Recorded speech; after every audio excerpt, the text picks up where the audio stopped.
Boa noite. Nós vamos fazer um estudo reflexivo a respeito de um trecho das reuniões em que o Honório trabalhava Gênesis de Moisés, cuja parte dele está na fita 1 a 10. E ele trouxe o seguinte: então, nós temos os caracteres informativos que enriquecem o campo intelectivo nosso e pode sugerir ao campo do sentimento processos novos de ajuste. Então, nós estamos querendo trabalhar com caracteres de ordem moral. O que é isso? Este não tem jeito de transmitir pela verbalização exterior. Este tem que ser transmitido por uma linha sutil que tem o campo magnético e que tem o campo vibracional como condutor. E determinados ângulos de nosso levantamento das faixas sob as quais nós somos atraídos, que nós usamos a expressão pântano, mas que é a atração do interesse inferior no campo da vida, para que se saia daí, valores informativos são válidos também. Agora, o que vai pesar mesmo no campo interativo são os caracteres de ordem moral.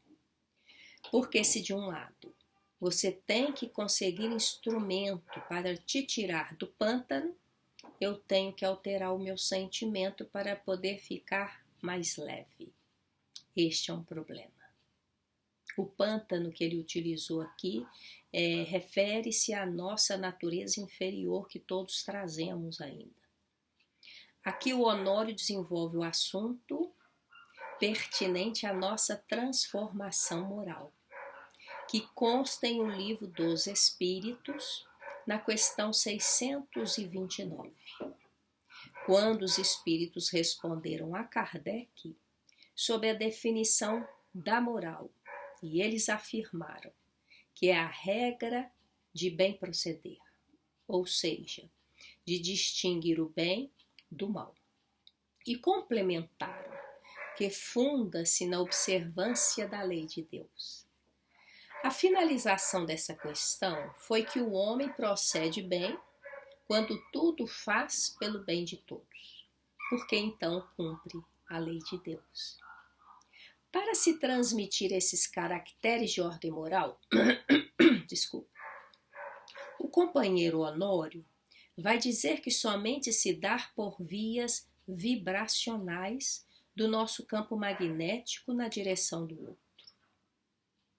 Não tem como expressar essa via vibracional senão com a participação do sentimento trabalhado como base de percurso. Mas aí podemos pensar que somos ainda criaturas bastante rudes para aclimatar um ambiente suave do amor e acalentar esse teor na alma não é nada simples. Daí o companheiro considerar que se não alterarmos o sentimento, continuaremos a ser aquele sino das cartas aos Coríntios, que apenas vibra, mas não faz soar a caridade. É preciso aprender com as grandes almas, o amor sem desvio, para irmos nos apropriando devagar desse componente fundamental da vida eterna.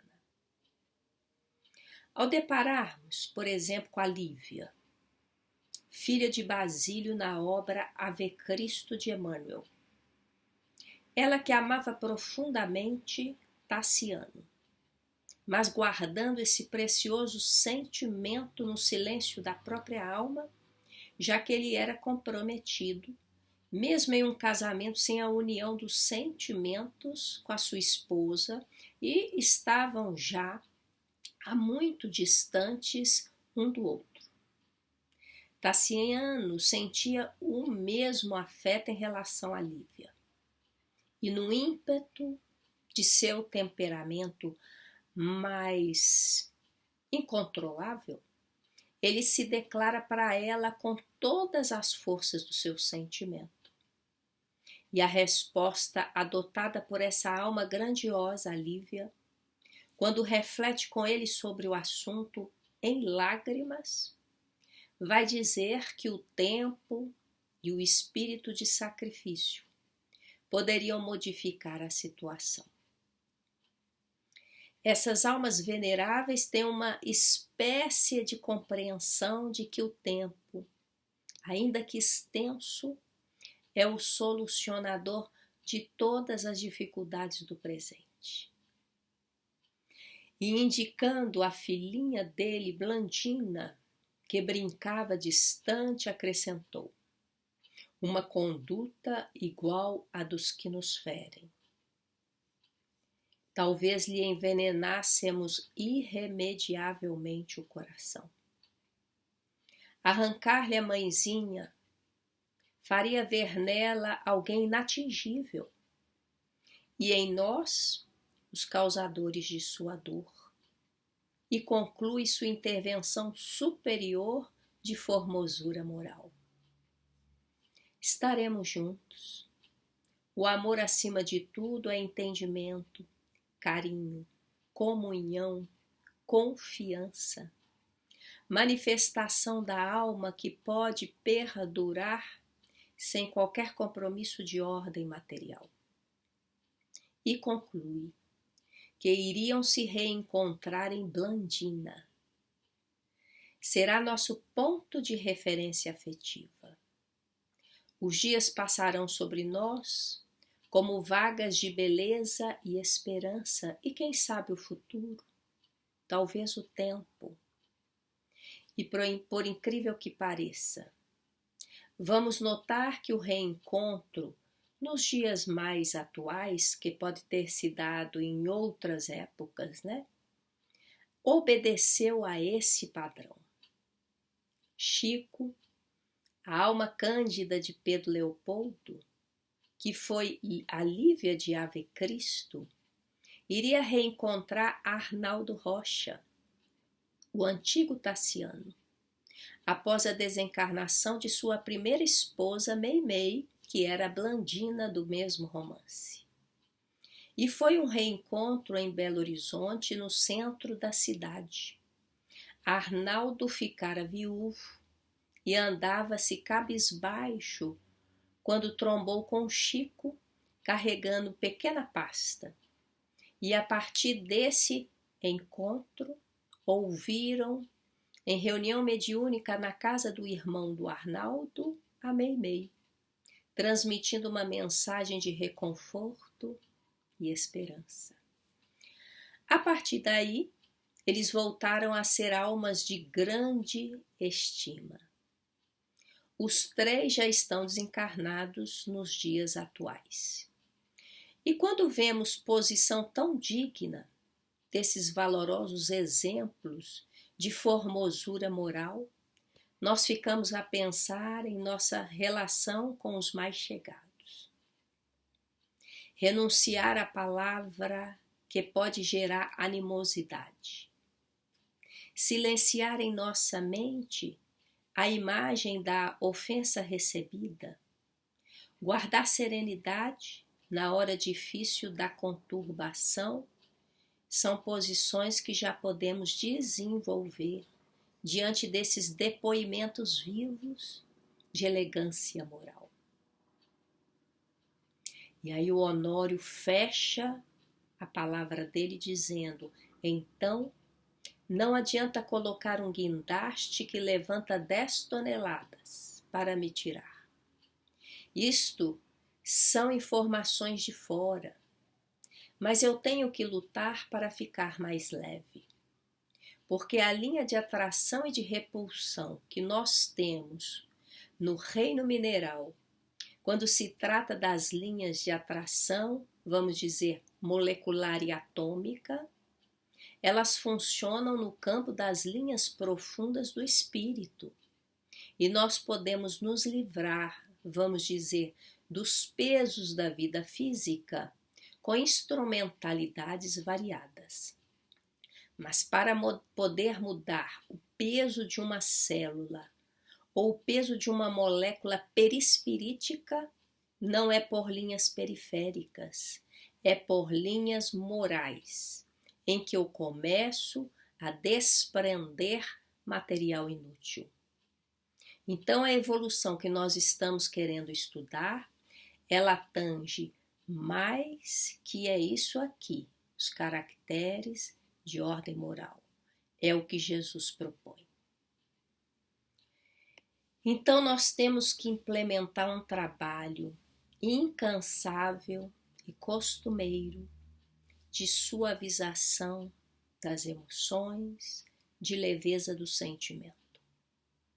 E os caracteres de ordem moral, aqueles que constituem posturas e atitudes de natureza melhor, vão sendo interpretados através do nosso conhecimento e introjetado no campo do sentir, para que, na aplicação constante, irmos desenvolvendo uma mutação dos caracteres que trazemos em nós.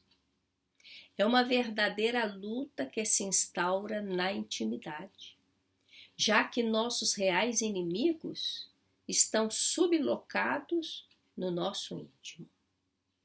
É a conquista do melhor em relação ao menos bom da nossa realidade, como nos lembrava o Honório.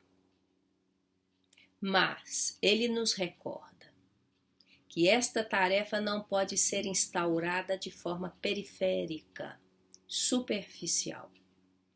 Há que retirar pouco a pouco o material imprestável da nossa indumentária vibracional.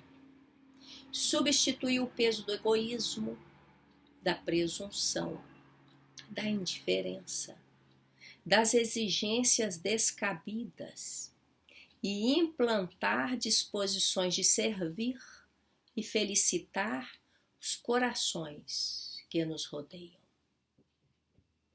Disse Jesus: não vim trazer paz à terra, eu vim trazer a espada. A espada, que é a palavra superior, vai desativar o lado infeliz de nossas reações condicionadas no tempo. É a batalha no território da própria alma, benéfica, cujo adversário é o ponto frágil da nossa personalidade. E o guia seguro está em Jesus, o Cristo de Deus, a nos apontar o caminho que ele mesmo percorreu em tempos imemoriais.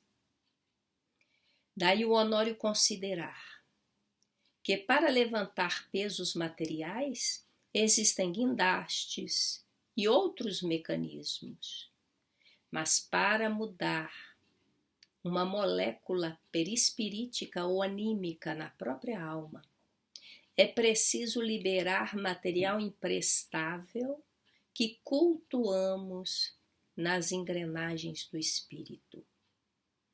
E em uma página belíssima, Emmanuel vai trabalhar a questão da beneficência, que no fundo é a ciência de fazer o bem, e a paciência, que é a ciência da paz, já que o servir entra na pauta da nossa renovação.